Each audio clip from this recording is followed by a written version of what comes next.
Do you have an email list but just not sure how to monetize them and get more sales? Or do you have a list of like 20 people and you're like, what do I do with these 20 people? Then keep watching this video.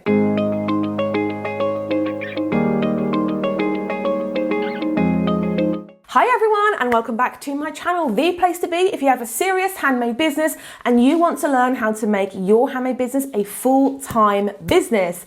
I said business a lot in that sentence.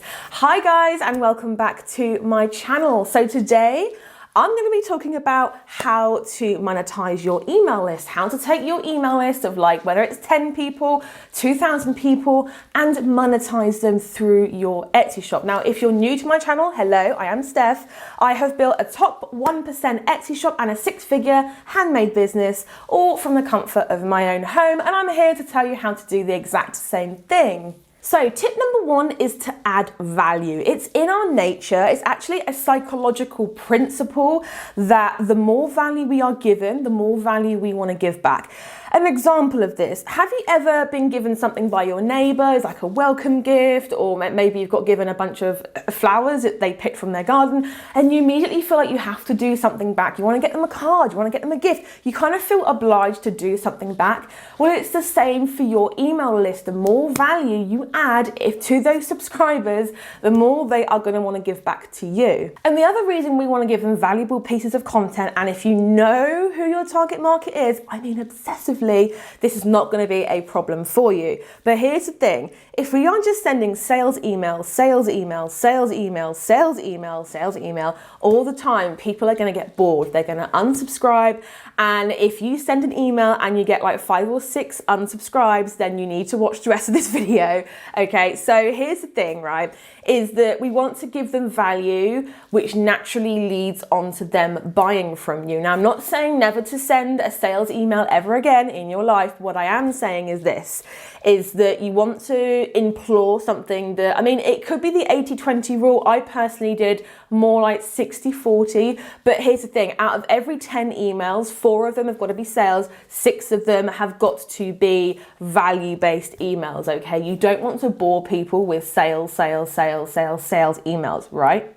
And I bet now you're sat there asking, well, Steph, how does giving value lead back to sales? But here's the thing, you need to create valuable pieces of content that naturally lead back to your items, okay? So my favorite way to do this is blog posts, okay? And it's a really fun thing to do. So let's say that you sell jewelry and you want to create a blog post for the birthstone of June, right? You could create a 300-word blog post, and then at the end of it, or even halfway through, which is one of my favorite techniques to use, you could reference one of your products. What people are doing is that they're coming for the content, they're staying for the content, they're leaving to go and buy your item. So that is just one way that you can leverage free content and give value to your audience and get more sales in a non-spammy, gross, salesy way. I'm interrupting my own video to ask you a question. So you're watching this because you want more Etsy sales, right? And did you know that conversion rate is absolutely the key if you want to do that on Etsy and beyond?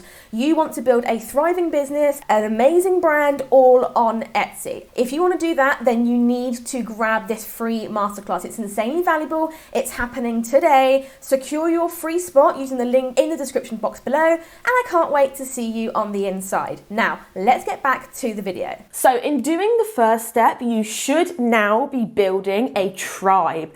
Amazing fans that love every single one of your products because you're giving them value, and also you're building trust and authority in your niche, in your space, right? So once you've done that, and you've done that for about 6 months or so, yes, I know it's a long time, but trust me, this is a long-term thing, not a short-term thing.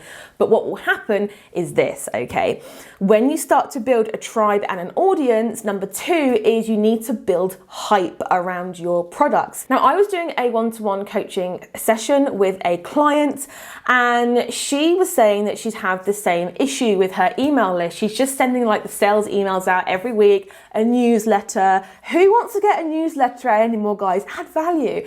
And she was in the same boat. And what we decided was to build hype. So she drops her products through collections. So what we came up with was to work back from that launch date, from the product drop day, work back for about 3 to 4 weeks. And in those 3 to 4 weeks prior to her launching, you build hype, you share sneak peeks, you do giveaways, you share more behind the scenes with your VIP email list, which if you don't know, calling them VIP email list is a really great thing to do, but really build hype for your next collection. And what that will do is that will get people hungry. It will keep you top of mind because let's be honest, when you send that weekly sales email or the weekly newsletter or whatever you do right now, it's just going to the top of their inbox and then gradually over the days getting trodden down by hundreds and hundreds of emails, right? The more emails you send, the more you will be kept top of mind for that item. So again, let's say that you sell jewelry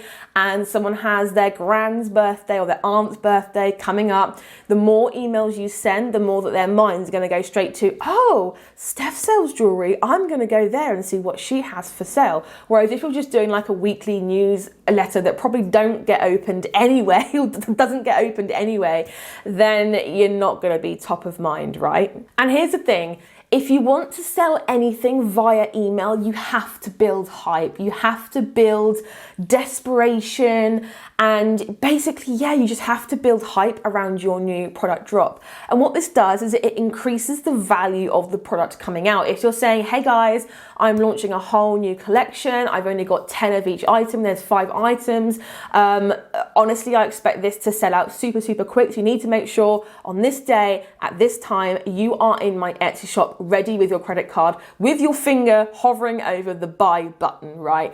That builds hype. That tells people, okay, I need to be quick. I can't just buy this any old time. I can't come in the day after and buy one of these things. I need to be in there right now if I want this, which 9 times out of 10, if you tell someone that it's limited or it's a special edition, they are going to want it. It's just in our nature to want to get in there before anyone else does, okay? So that is my biggest tip. Number 2 is to basically build hype by sneak peeks, behind the scenes, and that's 2 of my favorite ways to build hype. But yeah, you essentially just want to make sure to make your audience desperate to buy your next collection. And in the comments below, let me know, what product do you sell? Is there any way that you could build hype? I want to know. Tip number 3 is to send sales emails that highlight the problem. Okay.